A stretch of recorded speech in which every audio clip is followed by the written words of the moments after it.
Hello and welcome to Skills to Pay the Bills in today's segment of JustAskFreeman.com. Sitting next to me is my lovely wife and co-host, Carolyn Owen. And our focus today is teaching our kids about money and how to manage it. According to Forbes.com, more than 9 out of 10 parents believe it's important for students to learn about personal finance in school. And 3 out of 4 think there should be a finance requirement in order to graduate from high school. However, 72% of parents express reluctance when it comes to teaching about finance at home.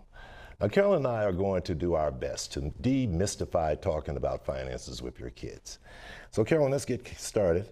I do want to make a comment. You can't necessarily count on school programs to teach your kids about the value of money. You know, kids look at us. We're the parents. Yes. They look at our values and our money habits.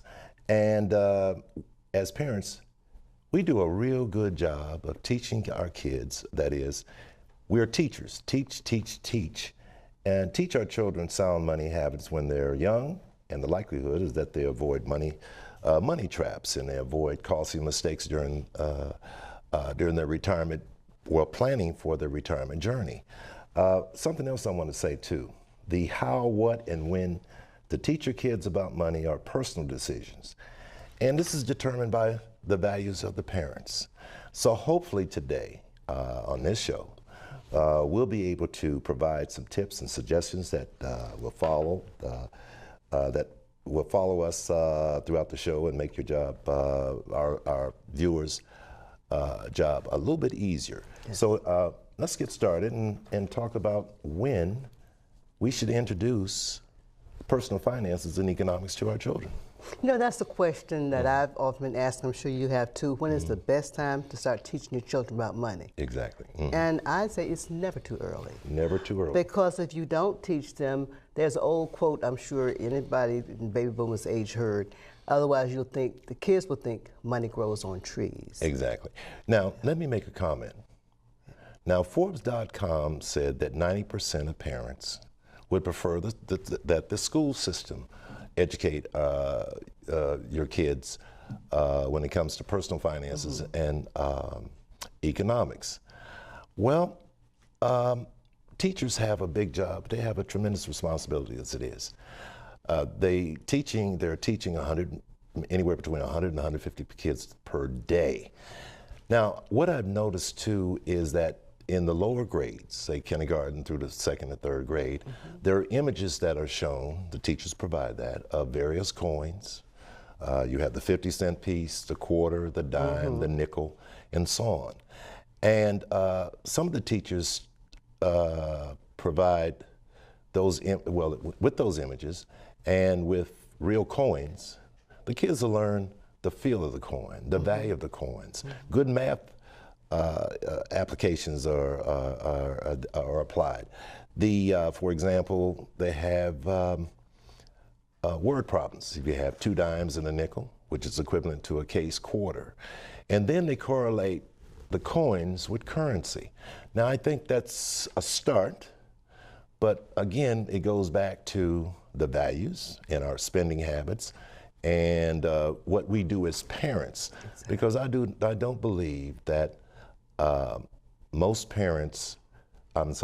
teachers can teach in detail both personal finances and learning in economics. You can learn a lot of math along the way too. Yes. But even young children can understand the concept of money, and that's exchanging the sum of money for something else. Exactly. So it's more of a comprehension level as opposed to an age level that we're talking about. Exactly. And I think you should consider giving children an allowance beginning in elementary school. Okay. Now, a good example of that, let's take piggy banks. We could take 3 piggy banks, label them, savings, all right, sharing, all right, and spending. We could take 3 jars and label them for the elementary kids. Yes. And something else I want to share with our viewing audience is to teach them how to allocate money. When they get an allowance or they receive funds from doing a little bit of or a part-time job or whatever, we've used the ratio, or I should say the percentages, pretty successfully. We've told our own children and taught them and our grandchildren, take and pay yourself first. 20%? Yes. And that's if you have $100, 20% goes toward your savings. Pay yourself first. The other percentage is 10% for sharing or contributing to church or some other charity. And you have $70 left. So the ratio, or I should say the percentage on allocating money is 20% for savings, 10% for giving, and then you have the balance for spending. Something else too. We could teach and show our kids how to save toward a goal. Yes. It might take X number of dollars over an extended period of time to get that toy or get that video or to save for a device. You know, kids like, I'm gonna mention this again on the show, iPhones and iPads. They can save a certain amount of their allowance each month and add up to the amount needed to buy that toy. And they can do it in a certain number of months.